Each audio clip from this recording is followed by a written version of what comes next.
안녕하세요. 사람은 염치가 있어야 한다고 생각하는 여자입니다. 제가 저런 생각을 보다 강하게 갖게 된 계기가 하나 있었어요. 그건 바로 제 결혼 생활이었죠. 저는 길지 않은 결혼 생활을 겪으며 염치 없는 사람들에 대한 환멸을 느꼈거든요. 저는 가끔 일을 하며 이곳 사연을 듣곤 하는데요. 들어보면 세상엔 참 각양각색의 사람과 사연이 존재한다는 생각이 들더라고요. 그래서 한 번쯤은 제가 겪었던 그들에 대한 이야기도 이곳에 털어놔보고 싶었어요. 그런 제 이야기 잠시 시간 내어 한번 들어봐 주시겠어요?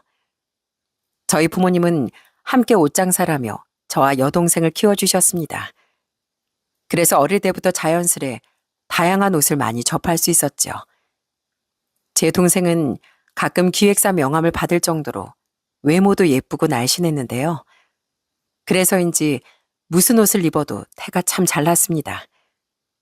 나중에 평범한 직장인이 되긴 했지만 대학 다닐 땐 의류 쇼핑몰 모델도 했었죠. 반면 전 옷을 좋아했지만 옷태가 예쁘게 나오진 않더라고요.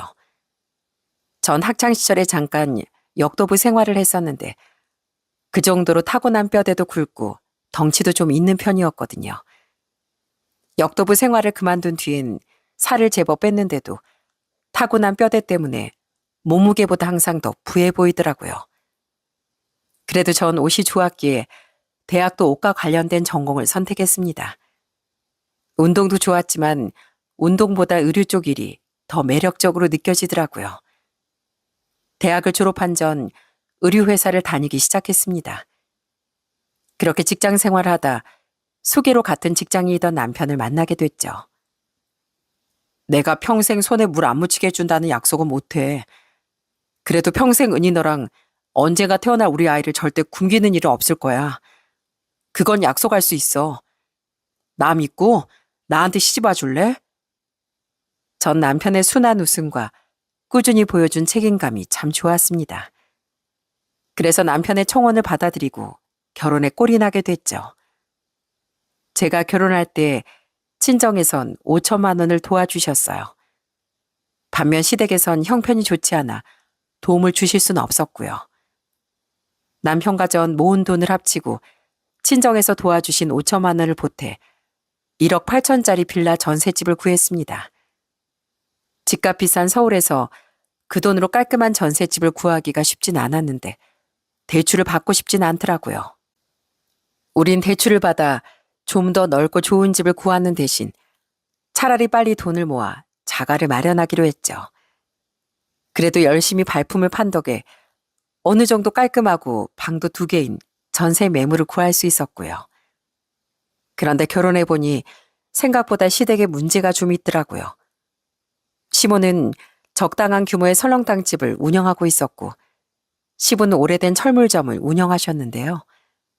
결혼 후에 들은 얘기론 시동생이 사업병에 걸려 시댁 돈을 그렇게 퍼날랐다고 해요. 남국이겐 대학도 안 가고 20대 초반부터 그렇게 사업 노래를 불렀었어. 거문만 들었던 거지. 아버진 그렇게 사업이 하고 싶으면 직접 돈 모아서 하라고 혼내셨는데 어머니가 동생 편을 많이 들어주셨어. 자식이 해보고 싶은 게 있다는데 부모가 돼서 밀어줘야 되지 않냐고 말이야. 아버진 소심하신 편이라 자기 주장이 막 강한 분은 아니거든. 그래서 결국 매번 어머니 뜻대로 동생을 도와주게 되셨던 거야. 그렇게 준비도 없이 일부터 벌였으니 사업은 시작하는 족족 망했다더군요. 그런 시동생은 남편보다 먼저 결혼했었는데 동선 참 멀쩡하고 착한 사람이었어요. 아들이 하나 있던 동선 결혼한 지 얼마 안 되어 임신했던 절 잘 챙겨주었어요. 형님, 저희의 신생아 때 쓰던 아기 침대랑 옷 필요하시면 보내드릴게요. 어차피 애들은 금방 커서 그런 거 돈 주고 사면 아깝잖아요. 혹시 또 뭐 필요한 거 있으면 말해주세요. 도와드릴게요. 자주 연락하는 사이는 아니었지만 그런 따뜻한 배려가 참 고맙더라고요. 그런데 그런 착한 동서가 왜 시동생 같은 사람과 결혼했나 싶었습니다. 알고 보니 혼전 임신을 한 거라고 하더라고요. 계속 겪어보니 시동생은 생각보다 더 무책임한 사람이더군요. 계속 사업에 실패했으면 가정도 꾸린 사람이 착실하게 직장이라도 다녀야 할 거 아닙니까? 제가 결혼할 당시만 해도 시동생은 직장을 다니고 있었거든요. 그래서 처음엔 시동생이 그냥 평범한 사람인 줄 알았던 거죠. 하지만 제가 결혼한 지 얼마 안 돼 직장을 때려치우더니 또 사업을 구상했다가 제가 아들을 낳고 얼마 안 돼 또다시 말아먹더라고요. 그 뒤론 계속 백수 상태로 지냈기에 동서가 외벌이라며 가정을 지키고 있었습니다. 한 번은 동서와 둘이 술을 한잔한 날 동서가 한숨을 쉬며 푸념하더군요. 형님, 저는요, 진짜 사기 결혼 당한 느낌이에요. 연애할 때만 해도 전 제 남편이 착실하고 착한 사람인 줄 알았거든요. 그땐 버젓이 사업을 운영하고 있었으니까요. 그런데 막상 애가 생겨서 결혼해보니까 그냥 빚 좋은 개살구였더라고요. 그 인간 실체를 알았으면 절대 결혼하지 않았을 텐데 그냥 지금은 애만 보고 살아요. 동서가 참 불쌍했습니다. 남편 또한 항상 동서에게 면모가 없어하며 시동생을 보면 잔소리를 하곤 했죠. 너 임마, 재수 씨한테 미안하지도 않냐? 그놈의 사업 구상 좀 때려치우고 제발 일 좀 해. 내가 재수 씨 뵙기가 너무 미안하다고. 아이, 난 남 밑에서 일 못해. 저번 직장 생활에서 확실히 깨달았다니까. 두고 봐, 형. 내가 다음 사업은 진짜 제대로 구상해서 성공할 테니까. 그런 남편의 말에 저도 동서가 불쌍해 한마디씩 보태곤 했습니다. 그런데 문제는 시모였어요. 시모는 저와 남편이 시동생에게 그런 말을 하는 걸 탐탁지 않게 여기더라고요.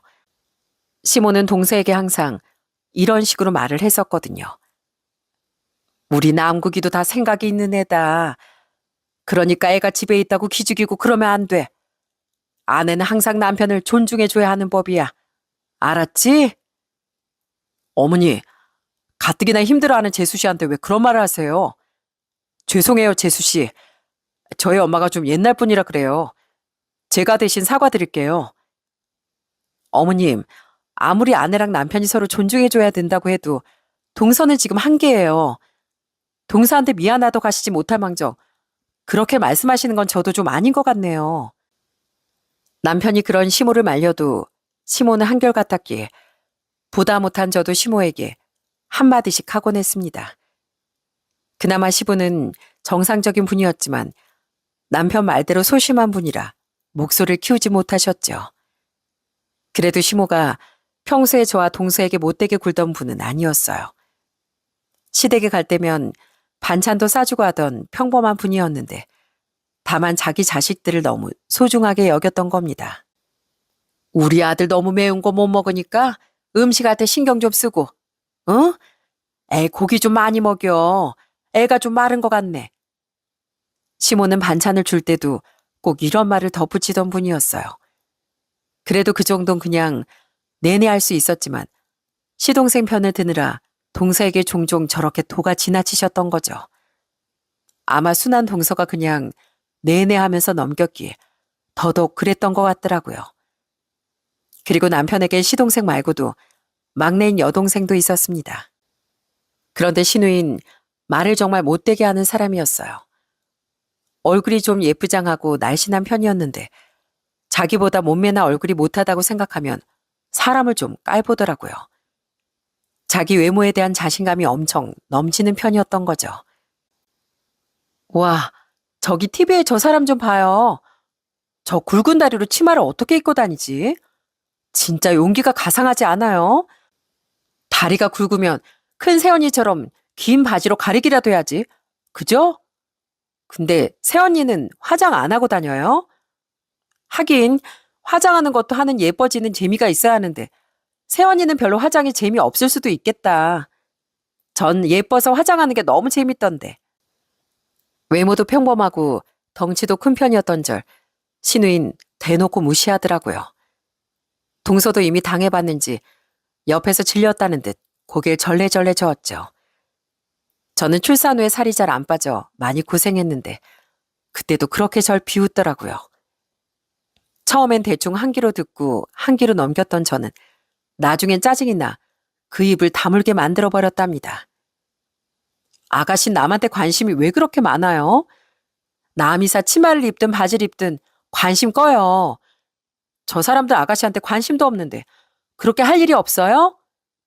그리고 아가씨, 결혼식 때 제 동생 봤죠? 진짜 연예인 뺨치게 예쁜 거요. 근데 걘 평소에 화장도 잘 안 하고 다녀요. 진짜 예쁜 사람들은 화장 안 해도 예쁜 법이잖아요. 근데 아가씨처럼 어중간한 사람은 화장의 도움을 받는 게 좋긴 하겠네요. 에어마인 저야 화장할 시간이 없어서 그냥 다닌다고 쳐도요. 기준이 외모인 사람에겐 외모에 대한 얘기로 대갚아줘야 하지 않겠습니까? 신우인 얼굴이 벌개져선 계속 뚱에 있다가 자기 집으로 돌아가 버리더라고요. 신우인 시댁에서 분가해 혼자 따로 살고 있었거든요. 그런데 시모는 그때도 제게 못마땅함을 내비치며 이러시더라고요. 그냥 한 살이라도 많은 네가 좀 참지. 꼭 말을 그렇게 못되게 해야겠니? 사돈 처녀가 예쁜 건 맞지만 꼭 외모에 자신감 있는 애한테 그런 식으로 비교를 해야겠어? 네 친동생이어도 그렇게 말했겠니? 참 서운하구나. 서운한 건 오히려 저죠, 어머님. 아가씨가 평소에 저한테 어떻게 했는지 보셨으면서 그걸 야단 한 번을 안 치다가 오히려 저를 나무라시다뇨. 만약 제 동생이 그렇게 행동했으면 이미 제 손에 혼쭐 났을 거예요. 아시죠? 저 역도했던 거. 그나마 시댁 식구니까 제가 참다 한마디 한 거라고요. 남편은 그런 시모의 태도를 제게 많이 미안해했습니다. 결혼하고 보니 생각보다 시댁에 이렇게 문제가 많아 마음이 좀 불편했는데요. 그래도 남편만큼은 제대로 된 사람이라 다행이라고 생각했네요. 하지만 그런 남편마저도 점점 실망스럽게 변해가더라고요. 출산을 하며 일을 그만뒀던 전 저희 아들이 돌이 지난 지 1년 뒤 다시 직장을 구하지 않고 직접 의류 쇼핑몰을 차려 운영하기 시작했습니다. 제 사연을 듣는 분 중에서도 입고 싶은 옷의 사이즈가 안 맞아 고민인 분들이 많으실 거예요. 꼭 예쁜 옷은 다양한 사이즈로 나오지 않더라고요. 덩치가 있던 저도 항상 빅사이즈 옷을 찾아 헤매곤 했죠. 특히 출산 후엔 더더욱 저는 전공과 의류회사에서 일했던 경력을 살려 열심히 사업에 매진하기 시작했습니다. 감사해요, 엄마, 아빠. 역시 부모님이 최고라니까요. 전 오래도록 옷장사에 매진했던 부모님께 좋은 원단 가게와 도매업자들도 소개받았습니다. 저는 다양한 사이즈의 옷을 고객들에게 제공하기 위해 8X 라지 사이즈까지 주문 제작을 했었어요. 그리곤 SNS와 인터넷에 그 점을 강점으로 삼아 적극적으로 홍보했더니 반응이 정말 좋더라고요. 그렇게 제 사업은 점점 입소문이나 승승장구하기 시작했어요. 정말 이래도 되나 싶을 정도로 주문이 밀려들었고 회사 규모도 커진 덕에 직원도 5명이나 고용할 수 있었죠. 당연히 남편은 성공 가도를 달리던 절 보며 크게 기뻐했습니다. 그런데 문제는 제 사업이 잘 되기 시작하자 남편이 회사를 때려치웠다는 거예요. 제가 사업을 시작한 지 1년이 조금 넘었을 때 일이었죠. 뭐? 나한테 말도 없이 사표를 냈다고? 아니, 자꾸만 무리하게 일 시키는 상사 때문에 안 그래도 너무 짜증났었단 말이야. 나 조금만 푹 쉬면서 다시 일 구하면 안 될까? 내가 안 벌어도 당신이 충분히 잘 벌고 있잖아. 어? 그래도 사업이라는 게 당장 어떻게 될지 아무도 모르는 건데 무책임하게 그러면 어떡해. 기왕 그만둔 거 더 뭐라고는 안 하겠는데 또 이렇게 무책임하게 굴지 마. 그때만 해도 얼마나 힘들었으면 그랬을까 싶어 우선 넘어갔습니다. 그런데 그 뒤 남편은 일을 구할 생각도 않고 집에서 빈둥대기만 하는 거예요. 푹 쉰다는 핑계로 집안일도 육아도 적극적으로 하지 않으면서요. 그래서 화를 냈더니 못 이기는 척 그제야 다시 직장을 구해 출근하기 시작하더군요. 그런데 그 직장을 또 1년도 못 가 때려치우더라고요. 대체 왜 또 그만뒀다는 건데? 왜 자꾸 상의도 없이 이러냐고. 당신 이렇게 무책임한 사람이었어? 아니 내가 실수를 좀 하긴 했는데 경력자가 그런 것도 제대로 확인 못하냐면서 엄청 모욕을 주잖아 대표가. 자기가 월급 주는 사람이다 이거지. 내가 뭐 돈이 아쉽냐? 나도 돈 잘 버는 마누라 있는데 그런 걸 왜 참아야 되나 싶어서 그냥 그만둔다고 해버렸어. 당신도 나 자존심 상하는 거 싫잖아. 어차피 내가 당장 일 안 해도 우리 먹고 사는데 지장도 없는데 너무 화내지 마. 어? 그걸 말이라고 해? 아직 사업이 어떻게 될지 모르니까 당신이라도 안정적으로 돈을 벌어야 한다고 내가 몇 번을 말했어? 왜 그렇게 사람이 무책임하냐고. 당장 나부터도 거래처 굽신거리는 거, 무시당하는 거 다 힘들고 괴로워. 그래도 이렇게 다들 꾹 참고 돈 버는 거잖아. 당장 사표 모르던가 아니면 빨리 다른 직장 구해. 안 그럼 나 진짜 가만 안 있는다. 저는 무책임한 태도의 남편에게 불같이 화를 냈습니다. 만약 남편에게 정말 피치 못할 사정이 있었다면 저도 그냥 쉬라고 했을 거예요. 하지만 딱 봐도 제 벌이만 믿고 자꾸 그러는 것 같아 도저히 그냥 넘어갈 수가 없겠더라고요.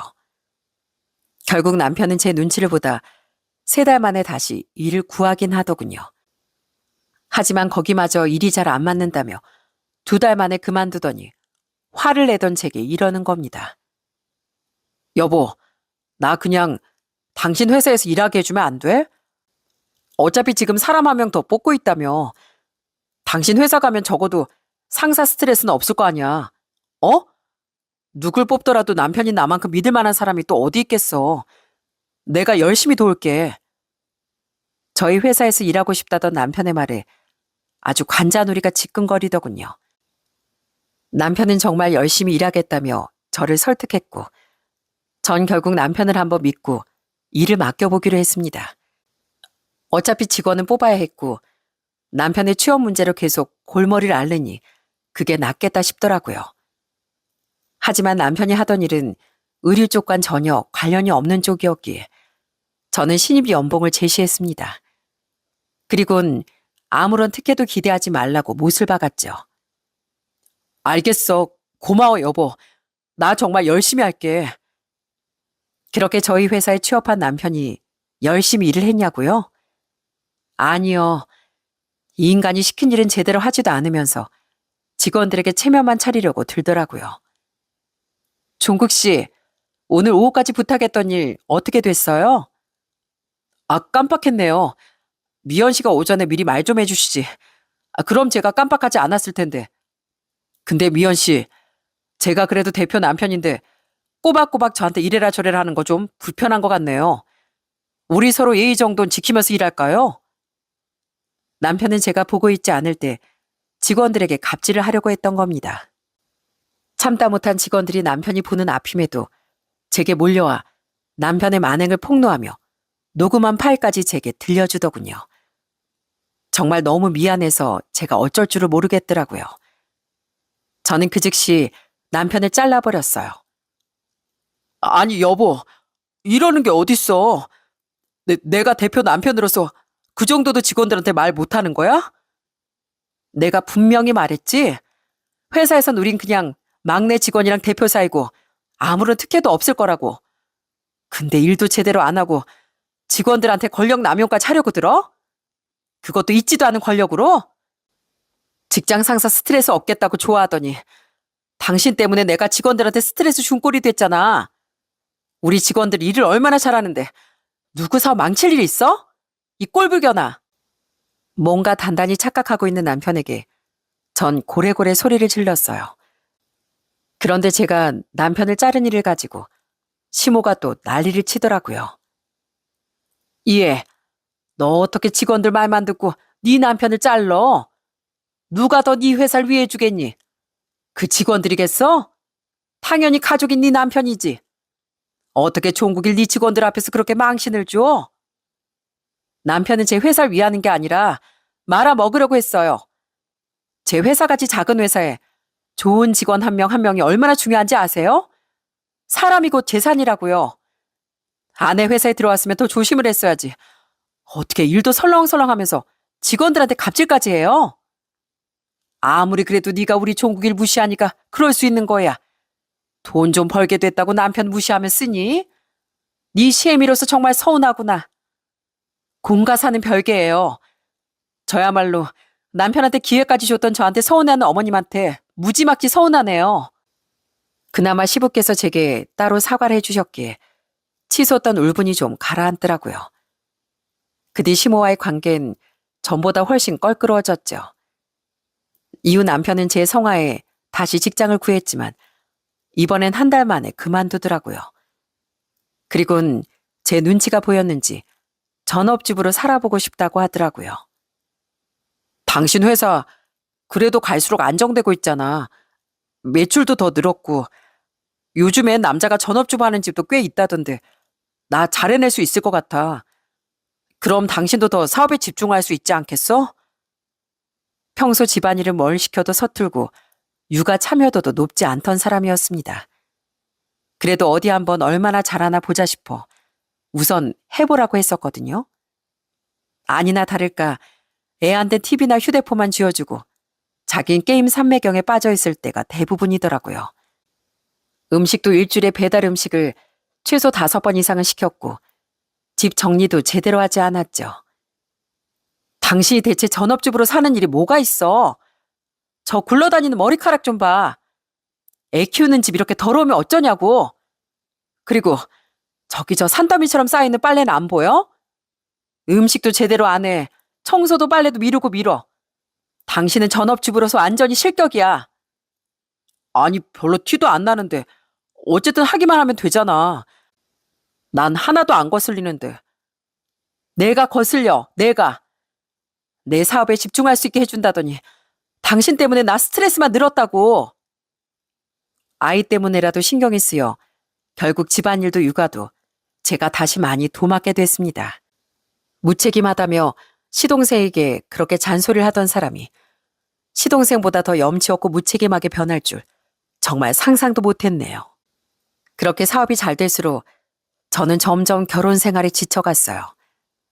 그 와중에 시동생은 동서에게 결국 이혼을 당했습니다. 시동생은 기어코 또 사업을 벌리겠다며 동서에게 대출을 받아달라고 했나 보더라고요. 질려버린 동선 결국 애를 데리고 이혼해버렸고 전 오히려 그런 동서에게 잘 생각했다는 말까지 해주었죠. 그 뒤 동선 백씨 집안 쪽으론 관심도 갖기 싫다며 저와의 연락도 끊어버리더군요. 그렇게 이혼당한 뒤 시동생은 동서 보란 듯이 성공해 보이겠다며 저에게까지 손을 벌리려고 했습니다. 형수님, 요즘 사업이 그렇게 잘 되신다면서요? 저도 노하우 좀 알려주세요. 참고 좀 하게요. 그리고 형 말론 요즘 돈을 갈퀴로 쓸어 모으신다던데 저한테 사업 자금 좀 투자해 주시면 안 돼요? 형수님이 도와주신다면 저 이번엔 정말 성공할 자신 있어요. 그렇게 매번 준비도 없이 사업부터 벌이면 누가 성공할 수 있겠어요? 미안하지만 서방님, 아니 도련님, 저는 사업하는 사람으로서 손해볼 게 뻔한 투자 못하겠네요. 그러니까 정 또 사업하고 싶으시면 제발 일해서 직접 돈을 모으세요. 저는 당연히 거절했고 시동생은 실망한 기색을 감추려 하지도 않더군요. 그런데 그걸 뒤늦게 전해들은 시모가 제게 전화를 걸어 또 서운하다고 하는 겁니다. 너 돈도 많이 벌었다며. 가족끼리 여유도 있는데 좀 도와줄 수도 있지. 그걸 단번에 거절하니? 우리 남국이가 이번엔 정말 제대로 준비했다고 하는데 넌 왜 계획을 들어보지도 않고 거절부터 해? 대충 저도 계획 들어는 봤고요. 뭐 계획이랄 것도 없는 부실한 내용이었어요. 저도 사람인데 기대가 되지 않는 일에 어떻게 투자를 해요. 정 그렇게 도련님을 믿으시면 어머님이 대출이라도 받아서 도와주시던가요. 뭐야? 너 늙은 시부모를 알거지로 만들어야 속이 시원하겠어? 그럼 어머님도 도련님이 성공 못할 거라고 생각하시는 거네요. 지금 하시는 말이 딱 그렇잖아요. 근데 왜 어머님도 그렇게 생각하는 일에 제 희생을 바라세요? 제 말에 속내를 들킨 시모는 아무 말도 못하다 서둘러 전화를 끊어버리더군요. 결국 시동생은 사업도 시작하지 못했고 가진 돈도 없어 시댁으로 들어가 살게 됐습니다. 그래도 동생에게 양육비를 보내기 위해 직장을 구하려고 했지만 별다른 경력도 없는 데다 이제 나이까지 적지 않으니 취업도 잘 되지 않았다고 해요. 그래서 시모는 결국 시동생을 자신의 가게에 취직시켰습니다. 시동생을 취직시키려 둘이던 직원 중 한 명을 그만두게까지 했다고 하더라고요. 그렇게 시동생은 시모의 설렁탕 가게에서 카운터를 보게 됐는데 빈둥거리기만 하고 손님에게도 불친절했던 탓에 시모는 크게 골치를 썩게 됐죠. 그리고 절 그렇게 무시하던 신우인 갈수록 제 사업이 잘 되자 은근슬쩍 빈대를 붙으려고 들더라고요. 딱 제 남편처럼 자길 제 회사에 취직시켜주면 안 되냐고 하더라고요. 저도 패션에 일가견 좀 있는 거 아시죠? 전 큰오빠하고는 다르다니까요. 지금 회사는 너무 박봉이에요. 만약 세연이가 월급만 잘 챙겨주시면 저 진짜 몸이 부서져라 일할 수 있어요. 지금 저희 회사 직원 구하고 있지도 않고요. 자리가 난다고 해도 전 아가씨를 고용할 생각은 없어요. 아니, 왜요? 생판 모르는 남보단 가족이 낫죠. 내 남편도 자른 제가 살집 있는 사람들 그렇게 무시하던 아가씨를 어떻게 고용할 수 있겠어요? 기본적으로 우리 고객들을 무시할 사람은 미안하지만 직원으로 채용하기 힘들어요. 내가 사람들을 언제 무시했다고 그래요? 제가 아가씨한테 무시당한 장본인인데 더 말할 거 있어요? 제 덕을 보며 편하게 일하려 했던 신우인 표정이 잔뜩 구겨지더군요. 그걸 가지고 시모가 서운해했던 건 이제 뭐 말할 것도 없이 예상하시겠죠? 진짜 시부를 제외하면 남편을 포함해 시댁은 하나의 거대한 빈대 집단 같았습니다. 무엇보다 남편에게 너무 실망스러워 전 이혼을 진지하게 고민하고 변호사 상담까지 받아봤습니다. 그 짧은 시간 안에 이렇게 변할 사람이었으면 그냥 이게 본색이겠구나 싶었거든요. 그래도 애가 있으니 최대한 신중하게 이혼을 고민하고 또 고민하고 있었죠. 그즈음 저희 부모님이 제게 1억 5천 정도의 재산을 증여해 주셨습니다. 제가 사업을 시작한 지 4년 뒤 일이었죠. 두 분이 가지고 있던 작은 땅이 있었는데 그 땅을 처분하며 동생과 제게 일부를 똑같이 나눠주신 거예요. 그때 전 부모님이 증여해 주신 돈과 그동안 제가 쇼핑몰을 운영하며 모아둔 돈을 합해 7억짜리 아파트를 장만했습니다.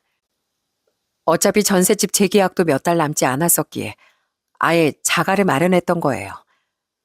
그런데 아파트 내부를 리모델링하느라 잔금을 치른 뒤에도 입주까지 시간이 좀 걸리더라고요. 그래서 잔금 치르기 전에 전셋집을 바로 뺄 수가 없어 전세 보증금은 집값에 보탤 수가 없었죠. 그러니까 아파트는 100% 제 돈으로 구매하게 됐던 겁니다. 약간의 대출을 끼긴 했지만 그것도 어차피 제 벌이로 갚아야 했으니까요. 그런데 이사를 들어가기도 전에 시모가 또 사람을 들들 볶더군요. 예, 애미야. 너 아파트 명의 네 단독 명의로 했다며? 네, 제 돈이랑 저희 부모님 돈으로 산 거니까요. 너희 부모님이 도와주신 거에 감사한 일이지만 나머진 그게 왜 네 돈이야? 너랑 종국이 공동의 돈이지. 그러니까 아파트 명의도 공동 명의로 하는 게 맞지.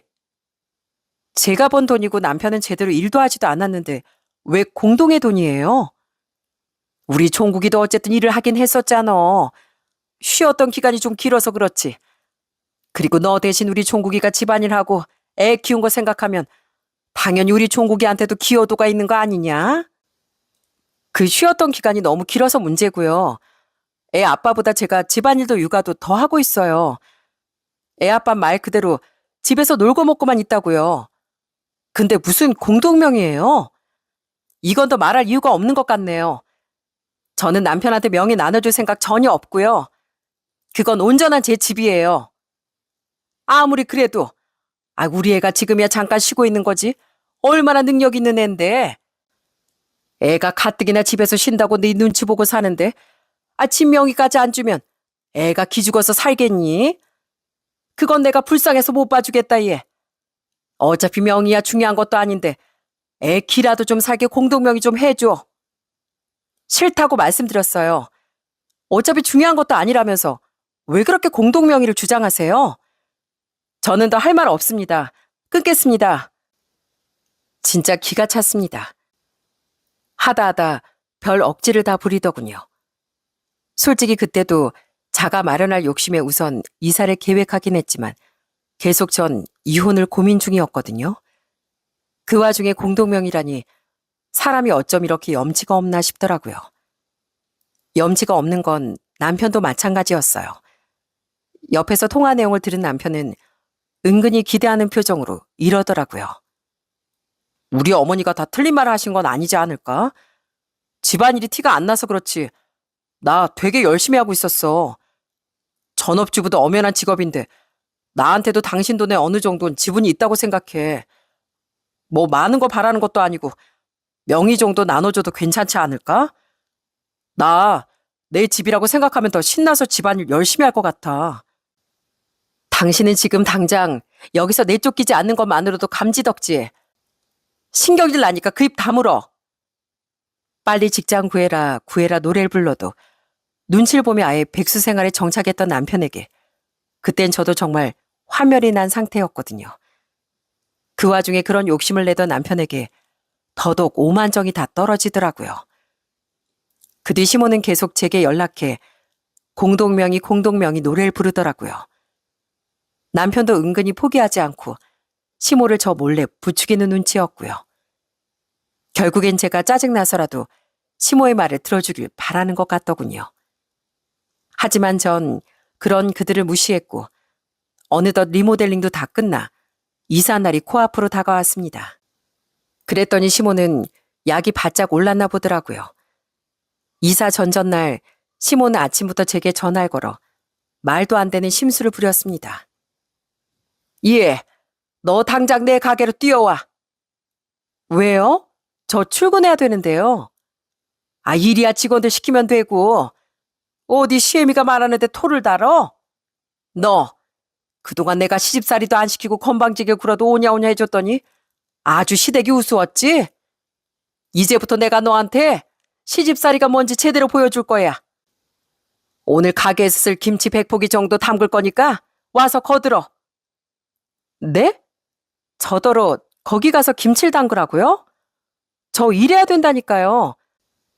도련님더러 하라고 하세요. 아니면 어머님이 하시던가요.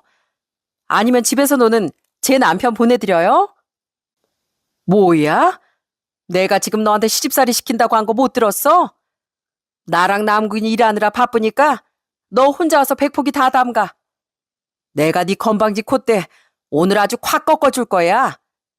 그깟 명의가 뭐라고? 감히 시댁 어려운 줄 모르고 끝까지 고집을 부려? 어디 네가 이기나 내가 이기나 한번 해보자고. 어이가 없어 헛웃음까지 났습니다. 무슨 소방 맞는 게 무서운 조선시대도 아니고 제가 그 억지를 들어줄 거라고 생각한 시모의 머릿속이 궁금해지더군요. 전 그런 시모에게 어이없다는 듯 웃으며 대꾸했습니다. 제가 대체 거기 가서 김치를 왜 담가야 돼요? 제가 뭐 어머님한테 약점 잡혔나요? 거길 가서 그걸 하고 있게요. 이 일 어떻게 마무리가 안 되면 어머님 계속 저한테 이러실 거죠? 전화 안 받으면 찾아오기까지 하면서요. 맞죠? 그래, 아주 잘 봤구나. 너 내가 이번에 아주 본때를 보여줄 거야. 그동안에도 자꾸 우리 아들 무시하고 우리 집안 무시하는 너 내가 아주 벼르고 있었어. 그만 벼르세요. 그냥 제가 질 테니까요. 어머님이 이기셨어요. 됐죠? 뭐? 정말이야? 네가 진짜 지겠다 이거지? 네, 저도 피곤해서 더는 못하겠네요. 그럼 이 얘긴 마무리된 걸로 알고 이만 끊겠습니다. 어머님, 김치 도련님이랑 알아서 잘 담그시고 전 출근 준비 좀 하러 갈게요. 알겠다 그럼. 너 진짜 딴말하기 없기다. 진즉 그럴 것이지. 저는 긍정의 대답을 하고 얼른 전화를 끊어버렸습니다. 그리고 옆을 보니 남편은 해벌쭉한 표정으로 제게 확답을 받으려고 하더라고요. 당신 진짜지? 두말하기 없기다. 알겠어. 내가 졌어. 두말 안 해. 염치 없는 두 모자는 제가 어떤 계획을 세웠는지 상상도 못했을 겁니다. 제가 시모에게 졌다는 말이 무슨 의미였는지 말이죠. 그리고 찾아온 이삿날 남편은 아침부터 제게 종알대더라고요. 당신 왜 나한테 서류 같은 거 달라고 안 해? 공동명의로 바꾸려면 내 서류도 필요하다고 인터넷에서 그러던데. 복잡한 절차는 이사 끝나고 진행하려고 그러지. 아, 그런 거야? 제 말에 참뜻도 모르고 남편은 싱글벙글 하더군요. 그리고 제가 이삿짐 센터 직원들에게 하는 말을 듣더니 점점 표정이 아리송해지더라고요.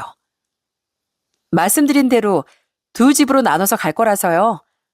미리 표시해뒀으니까 짐 안 섞이게 잘 좀 나눠서 실어주세요. 부탁드려요. 무슨 소리야? 왜 짐이 두 집으로 가? 남편의 물음에 전 씩 하고 웃어 보였습니다. 그리곤 잠시나마 달콤한 꿈에 젖어 있었던 그놈에게 속 시원하게 현실을 일깨워줬어요. 당신 집은 당신 부모님 집으로 갈 거야. 이사 갈 집은 내 집이잖아. 거긴 나랑 우리 민소리만 들어가서 살 거야. 뭐? 아니, 왜 내 집은 우리 부모님 집으로 보내? 가족인데 같이 이사 가야지.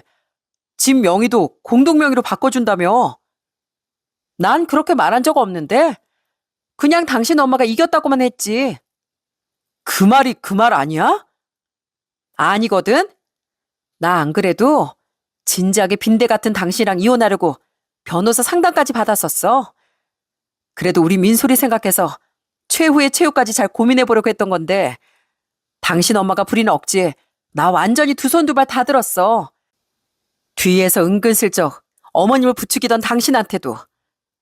자식 이혼시키고 싶어서 당신 엄마 그렇게 나를 들들 볶았던 거 아니야?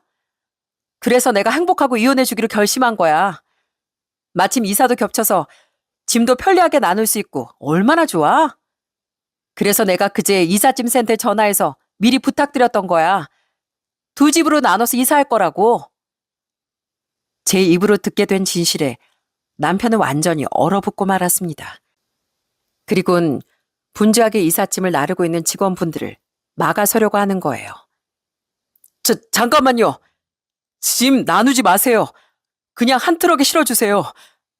제 짐도 다 같이 한 집으로 옮겨주시라고요. 뭐야, 이거 누구 말을 들어야 돼? 사모님, 이거 어떻게 해요? 죄송해요. 돈은 제가 드리는 거니까 원래대로 제 말대로 해주세요. 부탁드릴게요.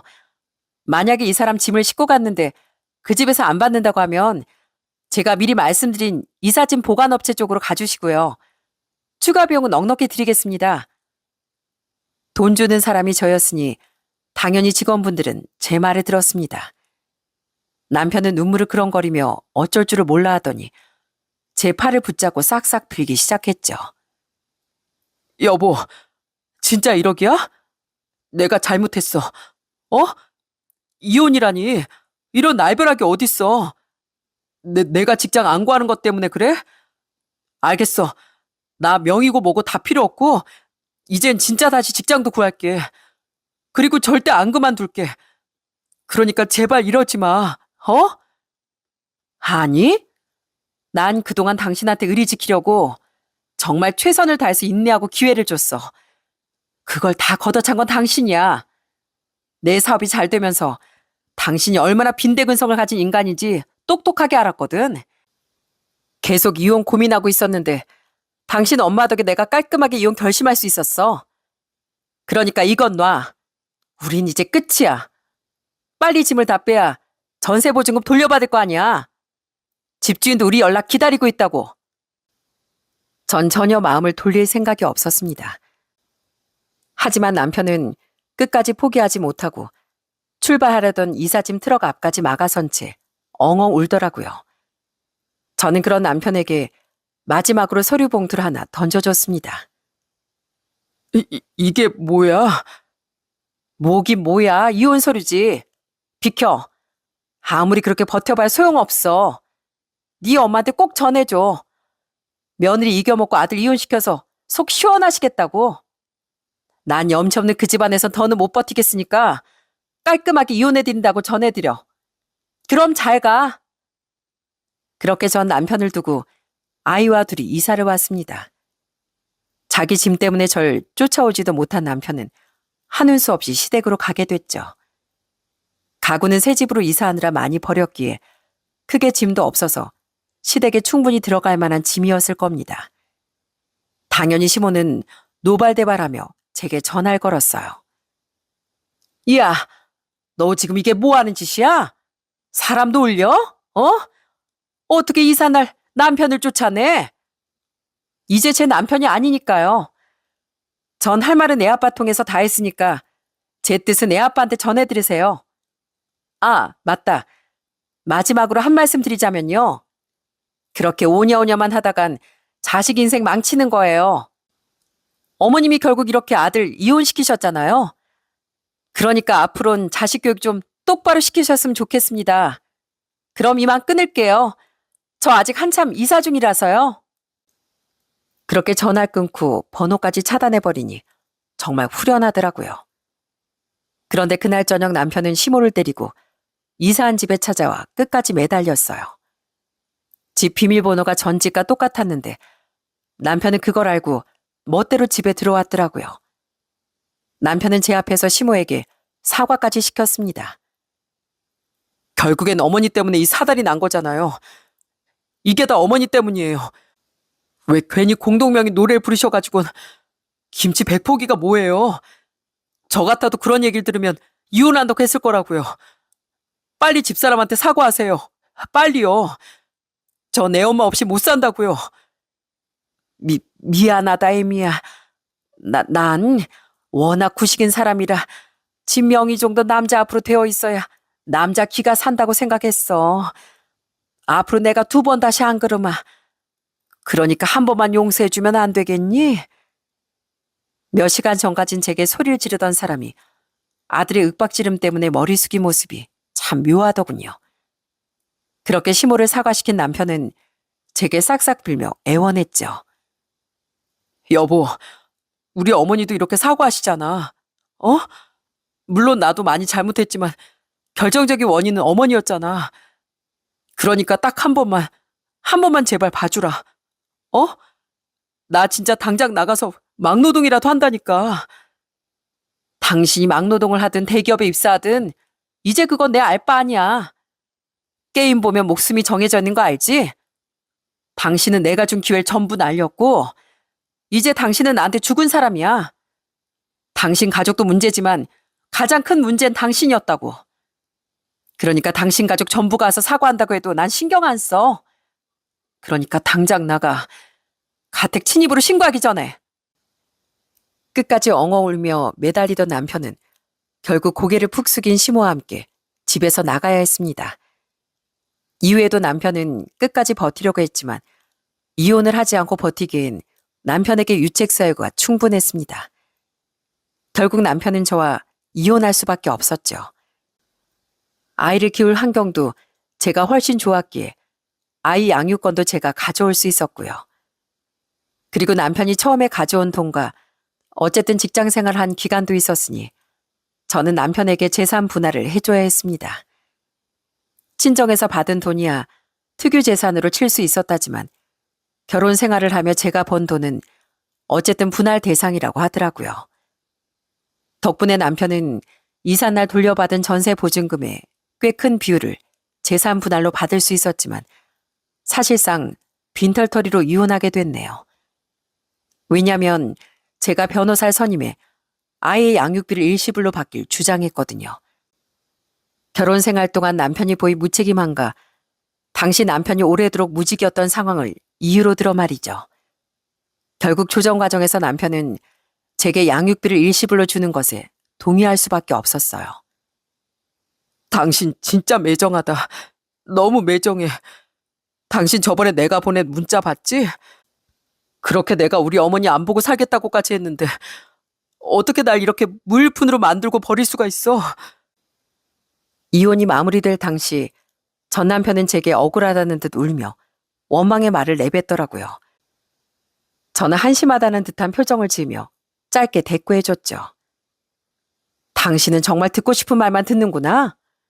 당신 가족도 문제지만 제일 큰 문제는 당신이었다고 내가 몇 번을 말해? 나한테 그렇게 기대 살려고 하더니 탓도 남 탓만 하는 거야? 제발 인생을 좀 주체적으로 살아. 당신을 이혼남으로 만든 건 당신 자신이니까. 그렇게 홀가분하게 이혼한 뒤 전 지금 아주 잘 지내고 있습니다. 얼마 전 제 동생은 착하고 능력 있는 제부를 만나 시집을 갔습니다. 그 뒤 전 부모님을 저희 집으로 모셨습니다. 두 분께서 혼자 일하며 아이를 키우는 큰딸을 걱정하는 마음에 제게 합가를 제안해 주셨거든요. 전 갈수록 나이 들어가시는 부모님을 곁에서 모실 수 있어 좋고, 죄송하지만 육아의 도움도 받을 수 있었으니 아주 쌍술 들고 환영했죠. 그렇게 지금 전 부모님 도움을 받으며 아이를 잘 키우고 있고, 사업도 갈수록 더 승승장구 중이라 더 바랄 게 없는 요즘입니다. 이런 만족스러운 삶을 전 남편과 이혼하지 않았다면 누리지 못했을 거예요. 그렇게 더 늦기 전에 이혼을 강행하길 잘했다는 생각이 더더욱 들더라고요. 지금 전 남편은 면접 교섭권을 사용해 아이를 보러 오지도 않고 있습니다. 그러면서 저에겐 한 번씩 술을 먹고 전화를 걸어 미련을 아주 뚝뚝 흘리더라고요. 당신은 갈수록 잘 나가는데 내 인생은 갈수록 초라해지는 것 같아. 나이가 있어서인지 직장도 잘 안 구해지고 어머니랑의 사이는 완전히 틀어졌어. 따지고 보면 어머니가 그렇게 설치지만 않았어도 난 당신이랑 이혼하지 않았을 거야. 어머니는 애초에 내가 잘했어야 되는 거라면서 억울해하는데 아버진 우리 둘 다 똑같다면서 한심해 하시더라. 그런 집 분위기가 불편해서 나가고 싶어도 돈이 있어야 분간하지. 들어보니 전 남편은 자기 엄마와 완전히 사이가 틀어진 모양이더라고요. 그 와중에 시동생은 시모에게서 받던 월급을 모으고 대출을 받아 또 작게 사업을 시작했다는데 그것도 딱 7달을 버티고 망해버렸다네요. 그리고는 다시 시모의 설렁탕 집에서 카운터를 보게 해달라고 했다는데 시모는 받아주지 않았다고 합니다. 가뜩이나 떨어져 가던 매출이 시동생의 불성실한 태도 때문에 더 떨어졌었다면서요. 그렇게 지금 시댁의 두 아들은 백수로 지내고 있고 시모와 시부가 그 연세에 아들들을 부양하게 되었다네요. 시부를 생각하면 안타까운 일이지만 시모를 생각하면 동정심은 들지 않더라고요. 시누인 그런 자신의 집안꼴이 한심스럽다며 시댁엔 잘 오지도 않는다는데 참 의리도 없고 한숨만 나오는 집이라는 생각이 들었습니다. 하지만 그 집이 어떤 집이든 간에 이제 저와는 상관없는 일 아니겠습니까? 평소엔 대답도 안 하고 전화를 뚝 끊어버렸던 전 그날은 짜증이 나서 획 쏘아붙여준 뒤 전화를 끊어버렸어요. 세상에서 제일 한심한 인간이 뭐라도 해볼 생각도 않고 징징거리기만 하는 인간이야. 바로 지금 당신처럼. 난 한심한 당신도 당신 가족도 어떻게 사는지 전혀 관심이 없거든. 애가 어떻게 지내는지 관심도 없는 당신이란 사람한테 더더욱. 그러니까 제발 내가 모르는 번호로 바꿔가면서 이렇게 진상 좀 떨지 마. 지금까지 일 전화인가 싶어서 하는 수 없이 당신 전화를 받았던 건데 앞으로는 일이고 뭐고 모르는 번호로 걸려오는 전화는 받지도 않을 테니까 끊어. 그 뒤 전 모르는 번호로 걸려오는 전화는 일절 받지 않고 있네요. 아예 업무용 휴대폰은 따로 만들어 사용하고 있죠. 그렇게 전 남편의 술주정을 듣지 않아도 되니 속이 시원하더라고요. 그렇게 전 앞으로도 영원히 그 집안 사람들과 엮이지 않고 저희 아들과 부모님과 넷이서만 오래오래 행복하게 살아가려고 해요. 세상엔 생각보다 염치가 뭔지도 모르는 사람들이 많더군요. 평범한 직장인이었을 때 몰랐는데 성공하고 나니 전 남편과 그 집 식구들 외에도 당연한 듯 돈을 부탁하는 사람들이 생기더라고요. 염치의 뜻은 체면을 차릴 줄 알며 부끄러움을 아는 마음이라고 합니다. 더불어 살아가는 세상에서 최소한 부끄럽지 않게 행동해야 얼굴을 들고 살 수 있지 않겠습니까? 어차피 끝도 좋을 리 없는 염치 없는 행동을 제발 사람들이 멀리하길 진심으로 바라봅니다. 그럼 너무 많은 날이 서 있는 이 세상도 조금은 더 부드러워지지 않을까 싶네요. 그럼 전 이만 여기서 끝인사를 드려야 할 것 같습니다. 제 사연 들어주셔서 정말 감사합니다.